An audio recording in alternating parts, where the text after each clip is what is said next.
if you think about the websites that you actually read, they're going to be short paragraphs, short sentences, lots of what we call white space, i.e., just like blank space on the page, because people are on their mobile phones or they're scanning, as we say, 15 different tabs at one time. So they don't have the attention span to read your academic essay.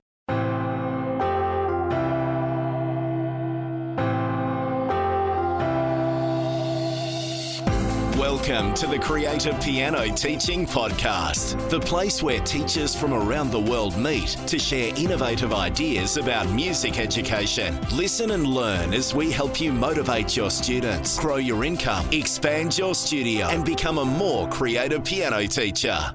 Welcome back, everyone, to episode 95 of the Creative Piano Teaching Podcast. And if you're one of my Inner Circle piano teaching community members, a very special welcome to you. Today is another great chat with a professional, inspirational teacher from around the world, and you'll get to meet her in just a moment. My name is Tim Topham, and I'm your host, and this is a place where you can get weekly inspiration, ideas, teaching and business strategies for your growing piano studio. Today's show notes and a full transcript are available at timtopham.com/episode 95. Now, a quick couple of reminders before we start. If you're listening to this on the day of its release, which is the 7th of July, 2017, then hopefully I'll be seeing you next week, if you're in Australia, at the APPC in Adelaide. That's from the 10th to the 14th of July. It's the National Australasian Piano Pedagogy Convention, and it's going to be great fun. I'm looking forward to creating and delivering a couple of presentations there.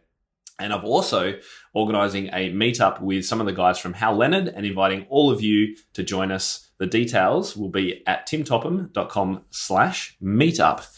And also, I'll be hanging out in Chicago at the NCKP from July 26 to 29. If you haven't got your ticket yet, then make sure you do come along. It is a great convention. Tickets are at keyboardpedagogy.org. And I'll be organising some timtopham.com and podcast and member drinks on the Thursday night of that conference at DOC Wine Bar, which is right near the venue. It's going to be great fun. Again, tickets and more information about that meetup is at timtopham.com/meetup. All right, so this is the first podcast in our July theme of technology. And today we're diving into probably the most important online marketing tool that you have, which is your website. Specifically, today is all about building websites, where to start, what you need, the kind of things you can put on there, where to find them, and how to get things right from the beginning. And I'm particularly excited about this topic because my guest today has actually created a complete step-by-step, like literally step-by-step guide to setting up, configuring, customizing, and updating a WordPress website from scratch. Hosting, images, plugins, you name it. We've got videos of her actually building this website and a booklet. It's at least 20 pages with notes, screenshots. It's unbelievable, so helpful. And I'm going to tell you about that course and where you can find it a little bit later in the show today. One of the most important things for you when you're considering your website is imagery. And one of the best things to make images of are your kids in your studio. But of course, we need to make sure we've got permission before we do that. So I've got a great freebie download for you today, and it's a professional photo release checklist, or cheat sheet, I guess. Now, of course, I'm not a lawyer, so this isn't legally binding, and I would recommend, of course, you get legal advice whenever you do these kinds of forms, things. But what we've put together is a cheat sheet of the kinds of photo releases that we use in our studio. So you can see what other people write and where you can put that in your policy and how you can make sure that you are covered for those kind of photos that are so great on websites and Facebook pages. So again, to get today's freebie, just head to timtopham.com/episode 95, and we'll talk about that a little bit later too. All right, my guest today is actually a repeat podcast guest, having been on the highly popular episode number 80, which was called Gamified Piano Teaching. It was about piano teaching games. And the thing I love and the thing I think that made it so popular was that she gave away a gamified piano teaching power pack, which was a bundle of 3 of her top games for beginners. So head to episode 80 if you're interested in that. She's a piano teacher, author, music entrepreneur with heaps of experience in blogging and online business. She's also a member of my team, wearing two incredibly important hats. She's my podcast producer and my Inner Circle community manager. And strangely enough, last time on the podcast, she was talking to us about one of her hobbies, which was learning Chinese characters. So we're going to get an update on that in just a second. But welcome to the show. Welcome back to the show, Nicola Cantan. Hi, Tim. Great to be back. So you had a goal of learning the first 800 Chinese characters, and you were up to about 148 before. How's that progressing? I was afraid you were going to ask me this. Not very well at the moment. I had about a month where I couldn't get to it at all, or didn't. I mean, couldn't is a strong word. I didn't, and then I fell behind. So I'm like gradually getting back up. I'm still aiming to get to 800 this year, but we'll see how it goes. You know, with all the stuff that you've got going on, Nicola's running her own training webinar. She's written this book. It's on Amazon. She's coming to the NCKP. She's helping me out with my stuff.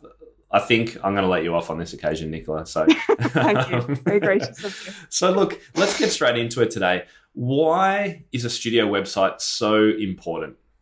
Well, I'd kind of like to answer that with another question, which is, what do you do when you're looking for something these days? I mean, what does anybody do? Do you go look up the golden pages or whatever it is you call it in wherever you live? Yellow, is it called golden pages? Yellow pages in Yellow the States, pages for us? It's golden here in Ireland. I always get confused about where it's which.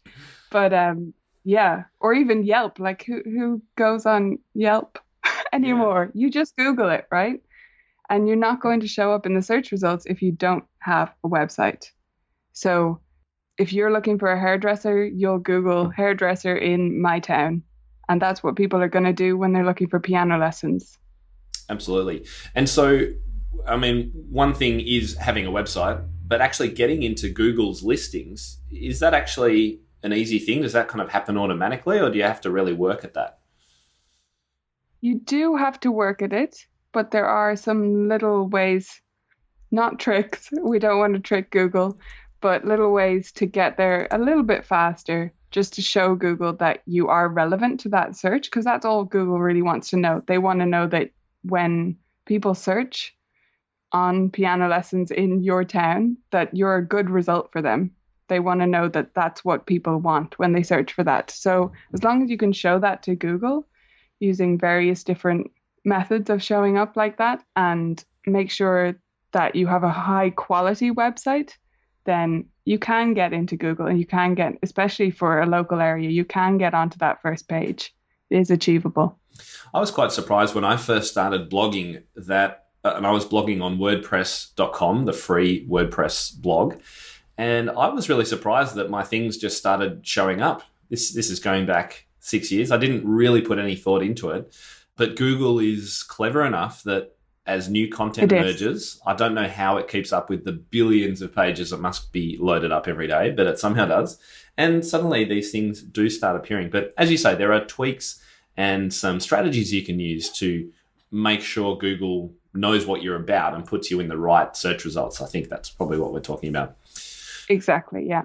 Let's come back to that idea a little bit later, because I want to talk about WordPress for a second, because we've already used the word a couple of times. There are other sites out there. Wix is one of them. What are some other free site building websites? Weebly. Weebly is one of them. Squarespace, I'm not sure if it's free, but I know it's popular. Yeah, and then you've got sites like I think maybe Teachable, and sites that people can book courses on and things like that. So there are lots and lots of different ways people could build a website. Why do you build your website on WordPress? Why is my whole business built on WordPress? Yeah. What is it about WordPress, and why are we recommending teachers use it? Because it's high quality, and what Google wants is a high quality website. The thing about really easy to use interfaces like Squarespace or something like that that's completely drag and drop is that they have to put in a whole mess of kind of code and back-end stuff to make it pretty for you to use. And that kind of just makes for maybe a slow website, or maybe just one that's a little bit clogged up. And Google likes fast, efficient websites with all the information baked in. So that's why we recommend WordPress. And I think it's something around 95 or 97% of the websites out there are built using it, which I think kind of speaks for itself. It is Absolutely. some crazy figure like that. Yeah, it is. And a lot of big websites too, things that you would never predict. Perhaps not airlines and banks and things. I'm sure they're all proprietary, but a lot of big name companies use WordPress because it's, as Nicola says, it's stable and functional, but it's also very customizable and updatable. And that's one of the other things that I think people are learning more about. It's funny going to websites, and I'm often looking at what other people are doing in the piano teaching sphere, and some of the websites you land on are just terrible. Look like they haven't been updated for 20 years, literally. And in actual fact, when you've got something like WordPress behind you, it's incredibly easy to keep up and make things look good all the time, I think. So exactly, yeah. What are the differences between WordPress.com and WordPress.org? This question comes up all the time. Yeah, well, it is super confusing. Like, I don't blame people for being confused by this. Why are they called that? Anyway, WordPress.org is what we're talking about. So that's where you self-host your website, and it's basically kind of like a software. And WordPress.com is like a blogging platform that's completely free, but it's not as adaptable, and it's not this great setup that we're talking about. So tell us about hosting. You've used that word. What does that mean? That just means somewhere to store your files, basically. So in the same way that your computer has a drive on it where you store your files, your website files need to go somewhere, so that when somebody loads it up, those have to come somewhere. They have to be on some kind of computer somewhere. And that's what a host does. It provides you with that space. Great, yes, because your website isn't held on your computer. People aren't accessing your computer at home, right? Yeah, because what if you turn it off? Yeah, that's right. Yeah. So that wouldn't work. So WordPress is software. Correct me if I'm wrong, Nicola, because you're a superstar at this. WordPress is software that sits on top of the computers at the host, right? It's like a framework. Of like software. I think we call it a platform, but yeah, it's basically software. Yeah. So in building, for people that haven't built their own WordPress website, they'll need to get a host package. Yep. So somewhere to store their website. You can get that quite cheaply, right? Yeah, I mean the one we're recommending in the course is, I think in dollars it's $4.95 or something like that. It's €395 a month, so it's pretty cheap. Yeah, and that's fantastic to get started with, and that's what $60 a year or something or less. Brilliant. Yeah, and for that you get fast host. You get the support of them, so they can help you set things up. But pretty much with one click, you load the framework of WordPress onto that site, and then you can simply start adding pages and adding pictures and all that kind of stuff. So it is really modular and functional and customizable for any teacher. I mean, anyone can do this, right? Particularly with your help. Yeah, definitely. I think people get scared off with the whole hosting thing and how scary that website looks, because when you log into like the cPanel, that's when people go, oh, I can't do this. I'm going to go with Squarespace. But once you get WordPress installed, which I help people do in the course, then it's easy to use. It's a good interface. There's nothing scary about it. Yeah. And cPanel, what's that? That is your actual host's kind of interface that you need to get through. I see it as just a thing to work through every so often to get something done. It's like this horrible experience, but it's not that bad once you know where you're going and you can be walked through it.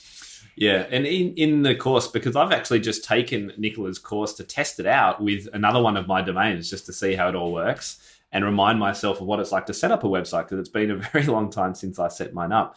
And literally in the step-by-step process, I think you spend maybe a minute or two in this thing called cPanel, which is a very unattractive interface for running your hosting.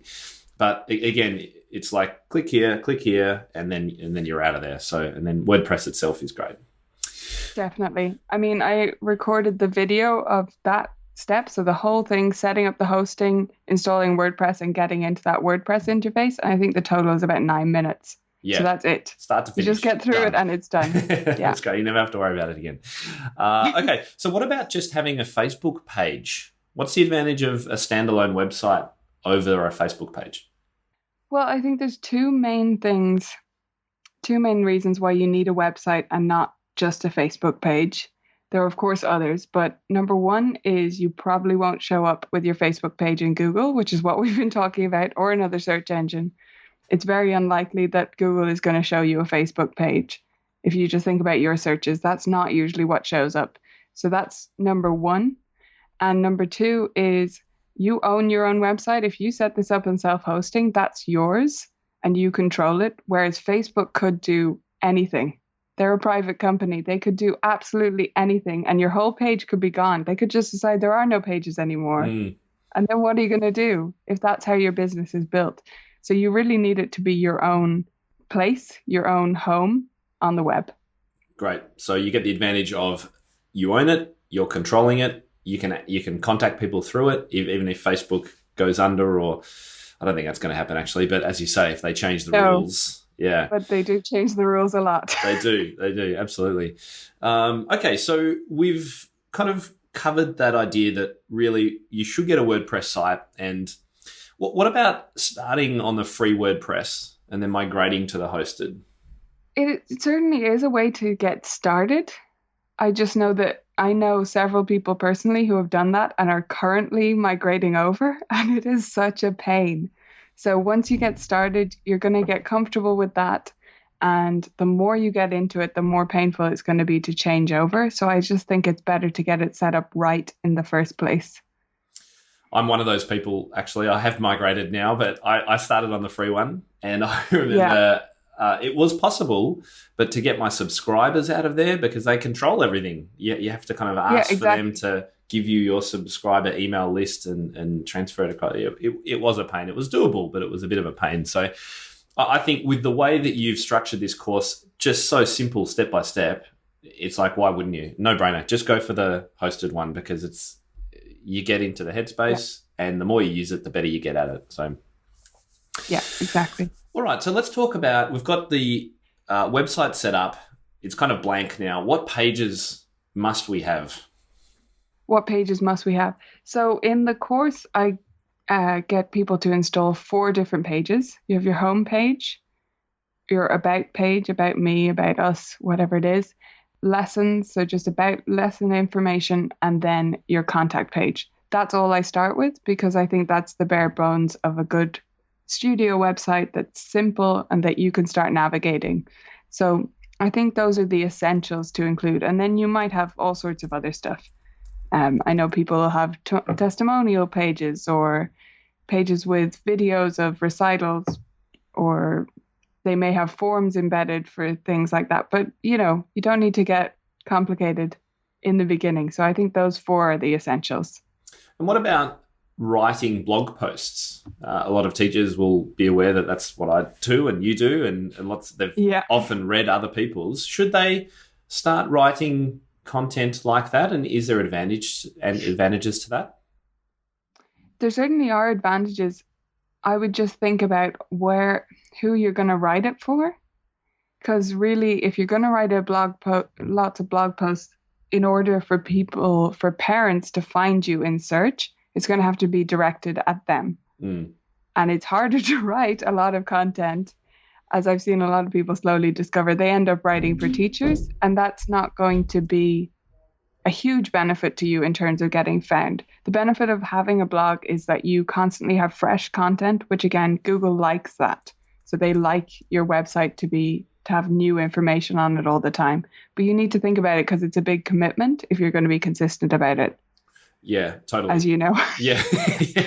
As we both know well, it takes a lot of effort to keep updating things and bring out new ideas. But we both love doing it, so it's a good thing. Definitely, yeah. What about having a plan for your website of what you want people to do when they land on it? So you're trying to attract parents. Is it important to have a big fat red button saying, click here to book your lesson? Or, I'm being a bit silly, but is that important? Yes, of course it is. I mean, you need to, if you think about, again, how you surf the internet, if you go to a website, you probably have about 10 or 15 other tabs open. Most people do, or you're on your phone and you're just scrolling through random stuff. Yeah, we're all guilty of it. And then just think about it. So you're scrolling through this homepage. Oh, this looks very nice. She's got a lovely setup. Oh, she seems to be a very nice teacher. And then, I don't know, someone sends you a video of a cat. And you leave that website without doing anything. And you never come back to it. Or you might come back to it and go, I don't know what this is, and just close it. So you need to get them to act quickly. You need to get them immediately to take action. And the best way to do that is things like really obvious buttons. It might sound odd to say click here too. People know they're supposed to click, but they don't. They won't click unless you tell them. You know, it's proven that people actually click things more that say click here to do something. People need very direct things because there's so many things vying for their attention. And so what might a teacher have on that button? Click here to what? Well, it could be to find out more about your lesson structure if they're just on the home page. If you want them to find out more information, it could be to book a free trial lesson, a consultation, call you on the phone. You can have buttons that send straight to a phone number, or it could be to send you an email. But you just need them to take some kind of action that commits them to something before they run away. Absolutely, yeah. And it's called a call to action. And yes. You can even put this in maybe in your footer. So the space along the bottom of the website often doesn't change. It's the same. It's static for most pages. That's a great place to have a really obvious call to action. Click here for your first free trial lesson or whatever it is. And I think, we should make it clear too that if you do have a call to action, make sure that you're prepared to follow up those emails or be available to have a phone call with the person. Because the worst thing you want to do is to encourage them to do it. They click that button because you've told them to, and then nothing actually happens, right? Yeah, and the worst, I hate the ones now on lots of older websites.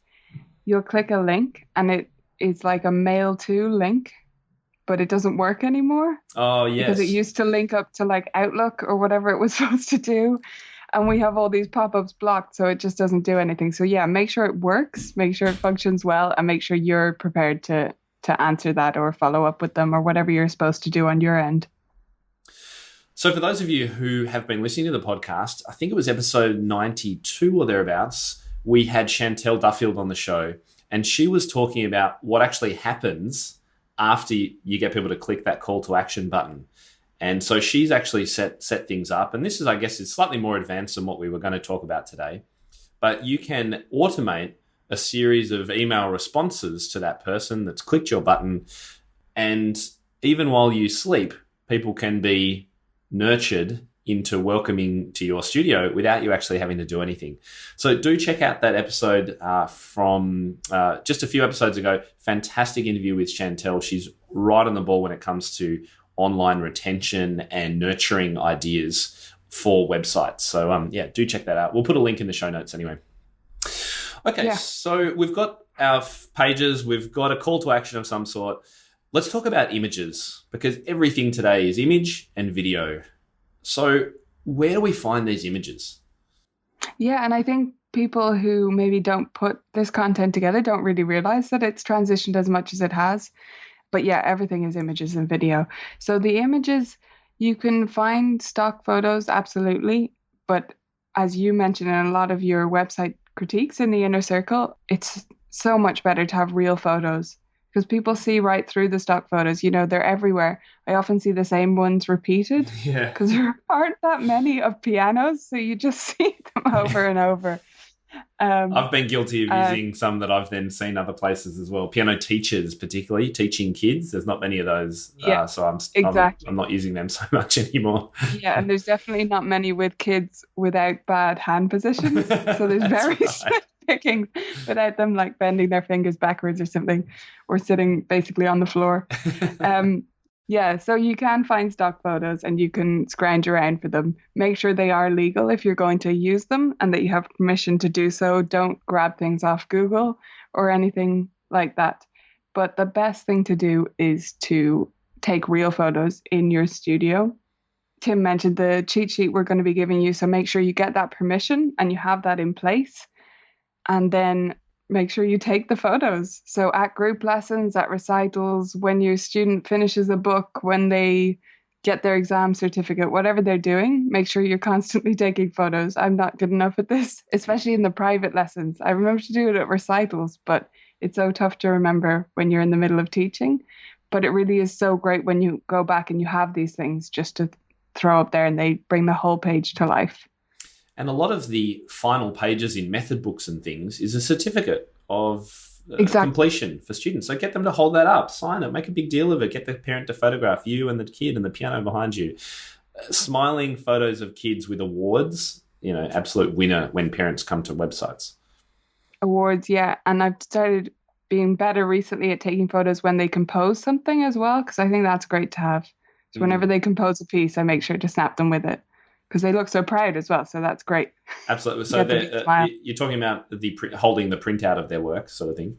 The printout, or, if they've just drawn a picture with music notes on it, if they're, 4 years old, that's their composition. So that's great too. Yeah, that's very cool. Have you got a couple of your favorite places to go for free images online, royalty-free images online? I mostly use Pixabay, which I think you've looked at before as well. I just heard about a new one today, which is called Libre Photo. Do you know that site? No. How do you spell that? No, Libre Stock. Hang on, I had it open. Libre Stock. Libre. Stock. Stock. Yeah. Okay, cool. .com. That searches other royalty-free sites. So it'll link you up. So it'll search like Pixabay and Pexels and all of those. Right. So that could be a handy tool to just get an overview of all the different sites. And I learned recently that there's a setting in Google Photos, so Google Image Search, there's a little click down menu where you can select the copyright of the photos that you're viewing. I'm pretty sure. Have you used this before? No, I haven't. Yeah, there's a little checkbox that says you can go royalty free or paid or stock or whatever on there. I'll see if I can find it just before we finish today. But that could be a good way. But really, I was reading on another forum. I can't remember where it was, but someone being accused by one of the big stock image companies of using their work illegally. Yeah. And it's just very easy to do. If you are finding things on Google Image Search, assume it is all copyrighted unless you know for sure it's not. And so the best place is to go to these royalty-free websites. Oh, definitely. In my former life as a designer, I actually had one of my images stolen, and it was printed on the back page of a magazine, which was incredible. Yeah. I got them to pay, obviously, because I happened to find it. But yeah. So make sure, they're artists too. They photographed their work or whatever they did. So make sure you're attributing or whatever you're supposed to do in the right way. Yeah, absolutely. We're all artists, so good to support other photographers too. I've just had a look on Google Image Search. So if you search on Google and you go to images as the search, there's a tools button just under the search box. And then one of the options under that is usage rights. So you can go labeled for non-commercial use or labeled for license or whatever it is. You can have a look there. There's all sorts of settings: color, size, file type, time. When it was, I didn't even know that was there. So there you go. Image search. You wanted it at night or something? Yeah. Yeah, that's good. There's just a little tip is to, when you go to the website to download the photo, do take a screen grab of it being on that site, just in case, especially if you're going to use it prominently. It's a good idea to just have that screenshot and in case they change the rights later or something, and then try to catch it, just in case. How do you do a screen grab? On and what does that Windows, mean? What does that mean?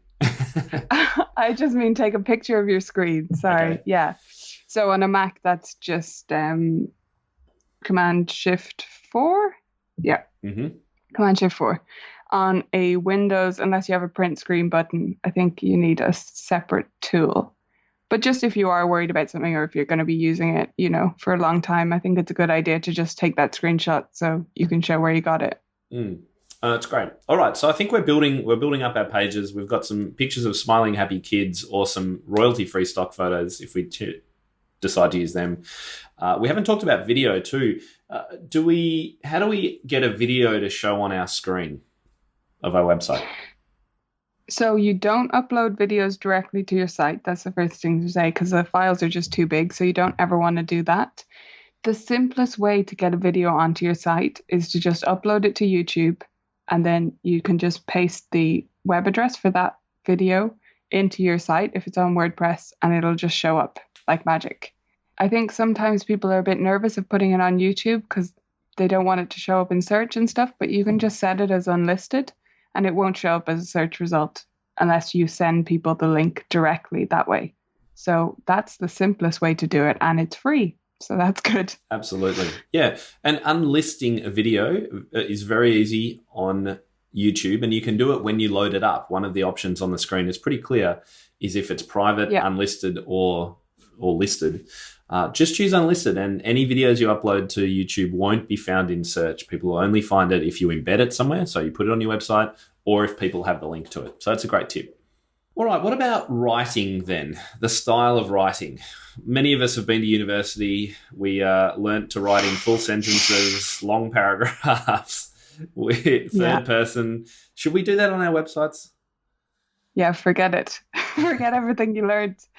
So maybe some of the grammar, that's about it. If you think about the websites that you actually read, they're going to be short paragraphs, short sentences, lots of what we call white space, i.e. just like blank space on the page, because people are on their mobile phones or they're scanning, as we say, 15 different tabs at one time. So they don't have the attention span to read your academic essay. They want just short, easy to digest content. So make sure you break it up. Most paragraphs, if you look at a blog or something like that, most paragraphs won't be never more than 3 sentences. A lot of them will be 1 or 2, and some of them will be 1 word, and that's fine. You can put 1 word and a full stop if that's how you're going to talk. Shock horror. I know. But it captures attention. That's the thing. Yeah. And it makes it easy to scan. When I started writing, I sort of felt like I needed permission to do things like start sentences with the word but. You know, that wasn't allowed. But it's fine. I agree. That's the way we talk. I start sentences with but all the time. So why wouldn't I do that when I'm writing to people online? It's a lot more conversational, which is kind of good news because it means it's easier to write. You know, you can write as yourself. You don't have to go into some academic voice. And I just want to reiterate what Nicola's just said about paragraphs. Please, please, please. It's so easy to break up your paragraphs. 1 to 2 sentences per paragraph. I know that sounds really short, but often, if you're reading on a mobile, the width is only an inch or 2. That's most of your screen. Yeah, that's right. And you want it to be scannable. So that white space, the breaks between paragraphs, is so important. Head to Nicola's website or check out my blog. We both follow this, as do most modern blogs. So if you've already got a website out there, it's easy to change. So just go and edit those paragraphs. Yeah. That's one of the quickest ways to make your website look old-fashioned is these big blocks of text. You just know it's not been updated in quite a while if that's what you see. Just walls of text. So, yeah, break up the paragraphs. Hit the return key often. Yes, that's right. And it's okay to start with but or and. Capital A and. I love starting with and. Yeah. I feel so bad, so guilty about it. It's great. It's a rebel. I know. All right, well, let's talk about mobiles for a second. We know that more and more people are using tablets and mobiles to access websites. I do it. A lot of people listening will be doing it as well. How do we make sure our website works on mobile and looks good? Well, the good news is if you set it up with WordPress now on your self-hosted website and just download a theme that's been updated anywhere recently, it will be mobile responsive. Almost all of them are now. It's only older themes that aren't. So if you set this up in WordPress and you follow the advice in the course and download with one of the themes I recommend there, they'll all be mobile responsive. And if you want to check it, just, take the tab and just change the window and just change the size and see if it sort of shuffles stuff around. Even on your desktop computer, you can do that. If it starts shuffling things around and moving things underneath each other, images and stuff like that, then it is mobile responsive, and that's what you need, definitely. Now, you've mentioned the word theme. I don't think we talked about that earlier. Can you just tell us, can you give us what does that mean? That's the thing that changes how your website looks. So WordPress is just, like we say, kind of like a software. So the theme is what decides where things go, where the menu is, and where the logo goes and all that kind of stuff. So it's what decides how your website looks and the setup of it. A good analogy I've heard is that WordPress is like the skeleton or the body, the human, and the theme is like the clothes that they're wearing. So are you bright and colourful? Are you a little bit more darker or whatever it is? That's the theme. So you're talking about the fact that most themes built anytime in the last 3 or 4 years, you should be mobile responsive. And all that means is that it will automatically look good on any size screen. So you don't have to worry about it. Exactly. Yep. Beautiful. And in fact, WordPress itself comes with a theme or multiple themes, I can't remember, free, right? That you can just start using straight away. They might not be the most pretty, amazing things, but they're there. There'll always be a sample theme built in. And then there are tons of themes that people just create themselves and upload so you can explore them. There's quite a lot there to get you started. Can you remember, just going off topic slightly, when I started my website, I used a Genesis framework. I don't want to confuse people too much, but... That sounds scary. Do you know, are you familiar with those? I don't think I use it anymore. Yeah, no, that's what I use. So, okay. Yeah, but it does sound scary. Yeah, what does that mean? That just means that that's a theme, but it's not what your website ends up looking like. So it has what's called child themes. So it's like you have your skeleton, which is WordPress, and then it's like maybe the skin, and then the clothes still have to go on top of that. So it's like an extra layer, and it just sets everything up, but it doesn't decide finally how things look until you put a child theme on top of that.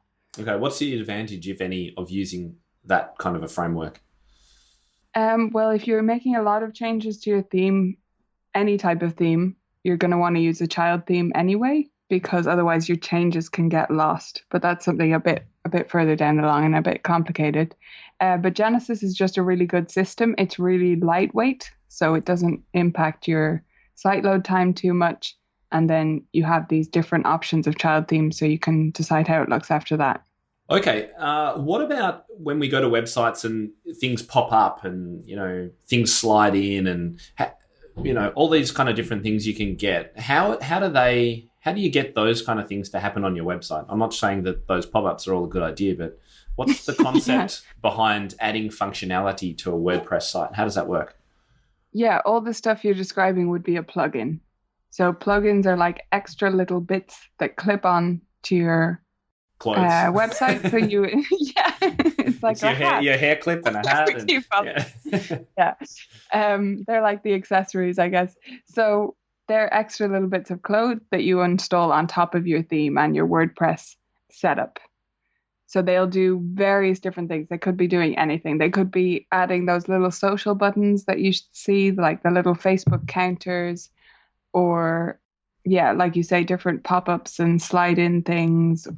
You could be doing all sorts of stuff. So that's what plugins are made for. There are thousands, tens of thousands of them. It's a little bit like the App Store. One of the cautionary tales I would have for anyone using WordPress, and suddenly you can be a kid in a candy store when it comes to plugins. You can find all these amazing things that you can do suddenly by just clicking add plugin. But just a word of warning that not all of them are good. Some of them can really slow down your site. Some of them can break your site. So do be careful when you're loading up a whole lot of plugins. And it's in fact much better not to load plugins unless you really need that. Absolute minimum. Yeah, absolute minimum. And we've got some suggestions in your PDF about some of the plugins that we recommend people have. Yeah, absolutely. Yeah, it's very easy to get very excited and just go crazy, but your website will just grind to a halt. And they can fight with each other too. Sometimes two plugins completely fine separately, and then they have a little war on your website. Yeah. So you need to be careful. And the other thing to follow on from that, if you do go a bit crazy and install a bunch of plugins and then decide you don't need them, don't just leave them there. Delete them straight away, because you'll forget what they were even for and worry that you need them. So just get rid of them. Absolutely. Yeah. You can always deactivate and remove plugins that you add by mistake. And look, while we're on that, for people that break their sites, because this can happen, you get what is called the white screen of death on WordPress sites. I think that came from the blue screen of death that Windows used to give you sometimes. Yeah, right? I think that's what it's from. Yeah. So look, we've all done it. If you're going to build your own website, you will at times break things and things can just suddenly go blank. So I think it's really, really helpful and it's a really good peace of mind to have a developer who can help you out of those situations. Now, developers are incredibly hard to find. So I'm really pleased that I've actually been sharing my own developer who works with me for my community members. So if you're interested in having that peace of mind, then Harjinder, who's my developer in India, is amazing. And we've got an incredibly special deal of web development for piano teachers in my community, $15 an hour. If you need his help, or if you need to transfer from an old site, if you need to move from Wix and you want to go to WordPress, he can actually set all this stuff up for you. So he's an absolute superstar. And that's one of the benefits of being in my Inner Circle community. Okay. So look, unfortunately, this podcast is not very visual, but the content we're talking about is very visual. So what we've actually decided to do is put together a webinar, and it's actually going to be held this weekend. So if you are listening to this on the release date of the Friday, the 7th of July, then we're actually going to be hosting a webinar this Sunday night USA time. That's Melbourne morning time on the 9th of July, 10th in Melbourne. We're going to be actually screen sharing and showing you behind these websites what WordPress actually looks like and getting some idea of the setup of these things, showing you how easy it is. We might show you about adding some images and what to do with file sizes and how to embed those YouTube videos and all that kind of stuff. You'll actually be able to watch Nicola working on a website and talking you through how to do things. So I'm really, really excited. This is going to be great fun. And Nicola, teachers have been asking me how to do this for so long, and I'm just so glad that we've been able to work together and put together a course which just steps people through it. It's going to be so good. So to find out more about that, save your seat. As usual, there will be a replay because that will be midnight London. So Nicola's in Ireland. It's going to be a late one for you, but if you can't make it live, as usual, we'll have the replay available for you. So if you would like to find out about that webinar, then it's at timtopham.com/training. That link will take you straight to the registration page.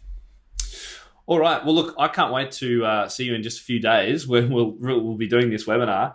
Is there anything else that we haven't covered today that is important just to mention before people run off and go and get their hosting and all that kind of stuff?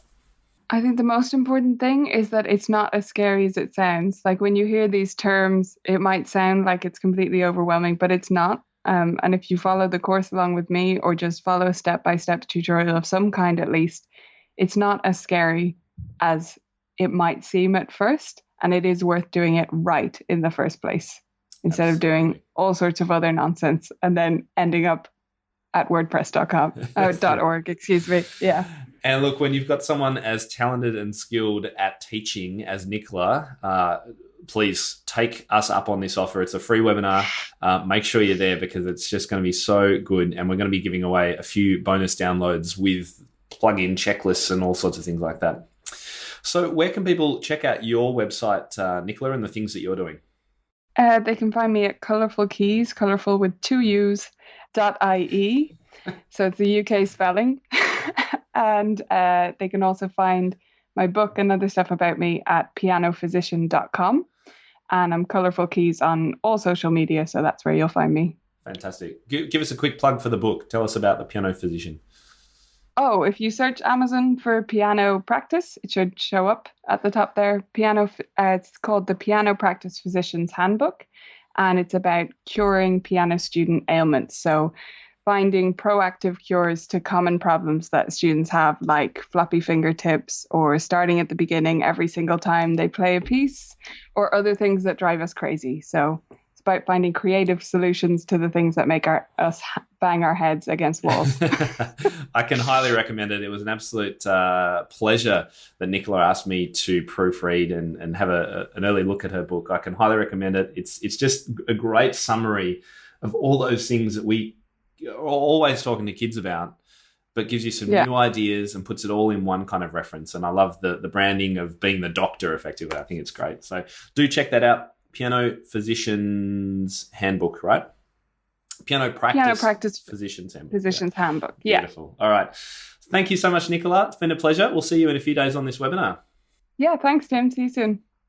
All right. Now, don't forget to grab your freebie download. It's available at timtopham.com/episode 95. And that, of course, as we said earlier on, is our cheat sheet of photo releases. You're going to need this if you want to use photos of any of your kids on your website. You must get permission from parents, and we'll show you how to do that in that freebie. And of course, next week, we've got another great episode for you. It's episode number 96, and I've got my great friend, fellow Melbourne music educator, Katie Wardrobe, is on the show to talk tech games for rhythm and composition. Katie is basically the superstar of technology in music education, and she has got some great fun things to do. And we're doing this boom, clap, slap game and all sorts of stuff. It's great fun. Make sure you check it out. I'll see you next week. Ladies and gentlemen, that will conclude this evening's entertainment. Oh, thank you. Thanks for listening to the Creative Piano Teaching Podcast. We'd love to help take your teaching to the next level as a member of our supportive community. Use the coupon Piano Podcast for $100 off an annual membership of Tim's Inner Circle today. To find out more, head to timtopham.com/community.